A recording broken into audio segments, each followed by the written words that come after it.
Sir मेरा ये मानना है कि लाइफ में एक ऐसा टाइम आता है, एक ऐसी स्टेज आती है जहाँ पर बच्चे को ये डिसाइड करना होता है कि क्या करना है लाइफ में आगे।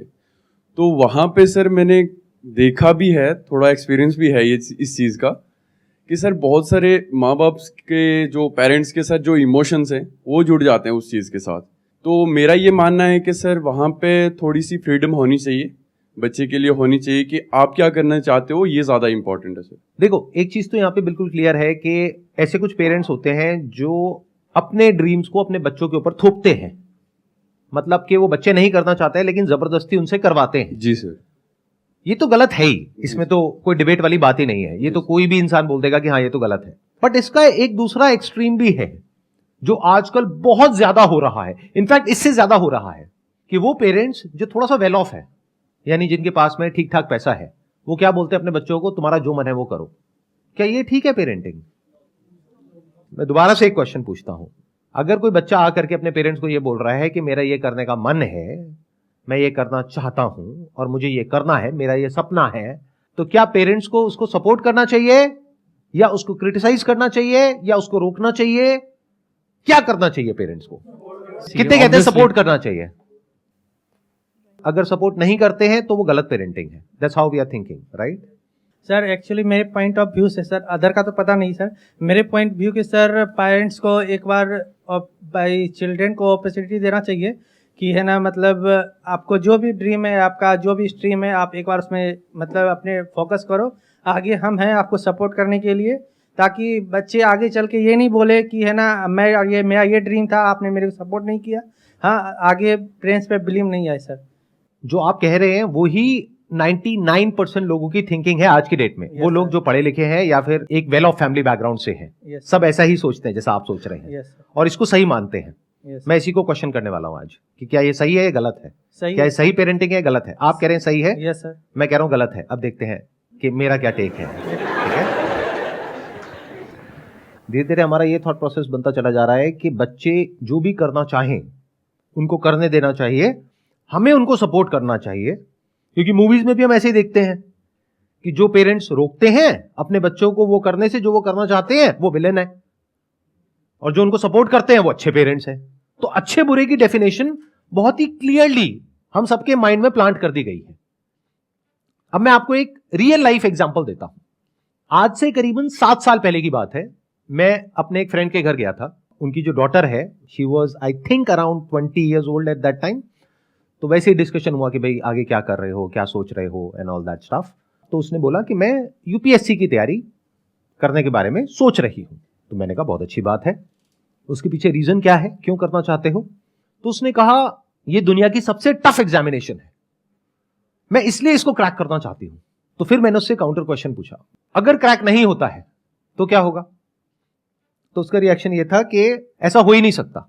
अगर मैं अपनी तरफ से अपना 100% एफर्ट करूंगी, अपनी तरफ से पूरी मेहनत करूंगी, जो इंडिया का बेस्ट कोचिंग इंस्टीट्यूट है वहां से कोचिंग लूंगी और उसके हिसाब से एक्ट करूंगी, और अपनी तैयारी में अगर कोई कमी नहीं होगी तो क्यों नहीं होगा? मैंने कहा लेकिन फिर भी मान लेते हैं एक बार को कि तुम्हारा नहीं होता किसी भी वजह से, तो क्या? तो एक बार और ट्राई कर लूंगी।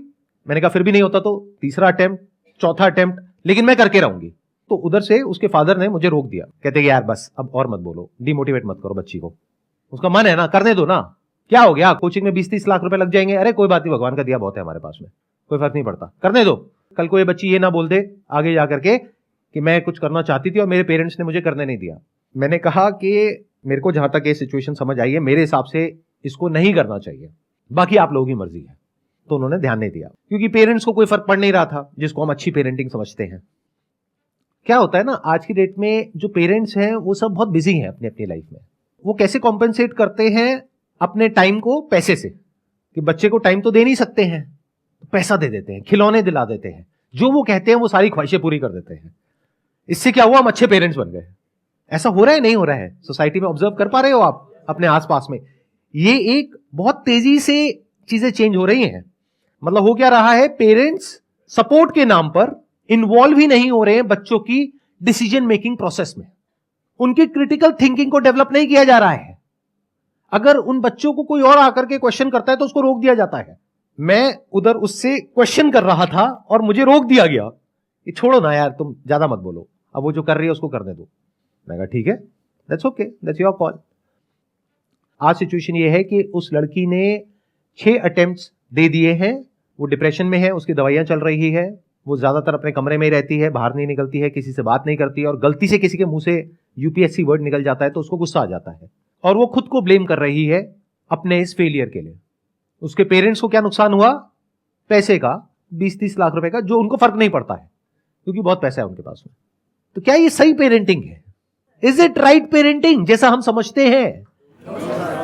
You are saying no now, लेकिन द थिंग इज आपको यह भी समझना पड़ेगा क्यों। देखो, 2 एक्सट्रीम्स है। एक एक्सट्रीम है जिसको तो हम बड़े क्लियरली समझ जाते हैं क्योंकि लाइफ को ब्लैक और व्हाइट की तरह देखते हैं, राइट और रॉन्ग की तरह देखते हैं, और बड़े आसानी से अपने माइंड में 2 कंपार्टमेंट बना देते हैं कि ये सही है, ये गलत है। गलत क्या है कि अपने बच्चों को डोमिनेट करना, उनको फोर्स करना, उनके ऊपर प्रेशर क्रिएट करना, उनसे अपने हिसाब से अपने ड्रीम्स पूरे करवाना, ये सब गलत है। यहां तक तो हमको समझ आता है।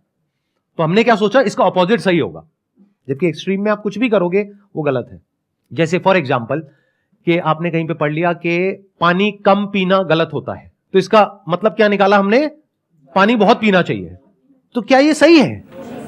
ये अगर एक एक्सट्रीम गलत है तो उसका दूसरा एक्सट्रीम भी गलत है। बट उसको समझने के लिए we need to have critical thinking abilities, जो बहुत सारे लोगों के पास में नहीं होती है, क्योंकि उसकी वजह से हमारी ब्रेन के ऊपर लोड आता है। And nobody wants any kind of load और any kind of complexity in life. तो हम चीजों को ओवर सिंप्लीफाई करके देखते हैं और उसी तरह से एक्ट करते हैं। तो अगर ये गलत है जिसकी हम बात कर रहे हैं, यानी अपने बच्चों को डोमिनेट करना, तो अपने बच्चों को पूरी तरह से फ्रीडम दे देना भी गलत है। क्योंकि जो बच्चे हैं उनके सपने पैदा कैसे होते हैं? ये वर्ड्स हम यूज करते हैं, मेरा पैशन है, मेरा इंटरेस्ट है, मेरा ड्रीम है। ये ड्रीम, पैशन, ये आता कहां से है? अरे मार्केटिंग की एक पूरी की पूरी दुनिया है जहां से आपको नॉन स्टॉप कुछ ना कुछ बेचा जा रहा है। कोई ऐसा एग्जामिनेशन जिसको क्रैक करना नेक्स्ट टू इम्पॉसिबल है, उसको इतना ज्यादा ग्लोरीफाई किया जा रहा है दुनिया में, उसके ऊपर वेब सीरीज बन गई है, और आने वाले टाइम में I will not be surprise अगर उसके ऊपर मूवीज भी बन जाए। तो सोशल मीडिया पे आप जहां भी जाओगे इस तरह के लोग आपको दिखेंगे। कौन दिखेंगे? वो जो डिप्रेशन में चले गए, एक भी नहीं दिखेगा। इसको अवेलेबिलिटी बायस बोलते हैं अगर साइकोलॉजी के पॉइंट ऑफ व्यू से आप समझेंगे तो। यानी जितना डेटा हमारे पास में अवेलेबल होता है उसी के बेस पे हम अपने कंक्लूजन्स ड्रॉ कर लेते हैं और हमारी थिंकिंग उसी हिसाब से चलने लग जाती है। फॉर एग्जाम्पल, एक प्लेन क्रैश कर गया कहीं पर, और अब न्यूज चैनल्स में जहां देख रहे हो वहां पर यही आ रहा है, सोशल मीडिया पे यही आ रहा है कि ये प्लेन क्रैश कर गया, इसमें आग लग गई, इतने लोग मर गए। तो उस टाइम पे अगर आप किसी प्लेन में जाकर के बैठोगे तो आपको डर लगेगा, गाड़ी में नहीं लगेगा। जबकि डर लगना चाहिए गाड़ी में, क्योंकि वहां पे उससे 1000 गुना ज्यादा लोग मरते हैं। तो आपके एक्शन चेंज हो गए बेस्ड अपॉन जो डेटा आपको सर्व किया गया उसके अकॉर्डिंग। बट ये कौन समझ सकता है? वो जो मार्केटिंग को समझता है, बाकी लोग नहीं समझ सकते। तो ये चीज मैंने आज से 7 साल पहले ही देख ली थी, जब मैंने उससे क्वेश्चनिंग करनी शुरू करी थी कि एग्जैक्टली ये ड्रीम आ कहां से रहा है उसके माइंड में। एक ऐसा एग्जामिनेशन जिसको क्रैक करना नेक्स्ट टू इम्पॉसिबल है, उसके माइंड में ये थॉट ही कहां से आ रहा है कि मेरा हो जाएगा, और उसका जो अपोजिट थॉट है यानी कि नहीं होगा, जिसकी पॉसिबिलिटी होने से बहुत ज्यादा है, उस थॉट को ही वो एंटरटेन नहीं कर रही है, ना उसके पेरेंट्स एंटरटेन कर रहे हैं। तो ये तो बहुत डेंजरस हो गया। तो उस डेंजर को मैंने तभी देख लिया था। ना उसके पेरेंट्स देख पाए, ना वो खुद देख पाई, क्योंकि जिस इंस्टीट्यूट में वो गई या जहां पर भी उसने देखा, जैसे भी डिसीजन लिया, जहां से भी ये ड्रीम क्रिएट हुआ, वहां पर उसको सिर्फ पॉजिटिव दिखाया गया, नेगेटिविटी की कहीं कोई बात नहीं करी गई।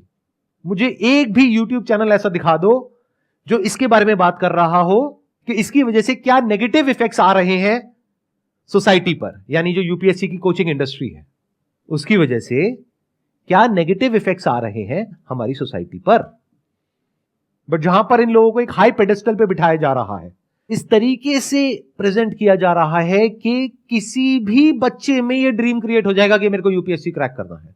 किसी भी, यानी अगर मैं 25 साल पीछे चला जाऊं तो मेरे अंदर भी क्रिएट हो जाएगा। ऐसी वेब सीरीज देखूंगा तो, या ऐसी मूवीज देखूंगा, या ऐसी बातें सुनूंगा, ऐसे लोगों को देखूंगा।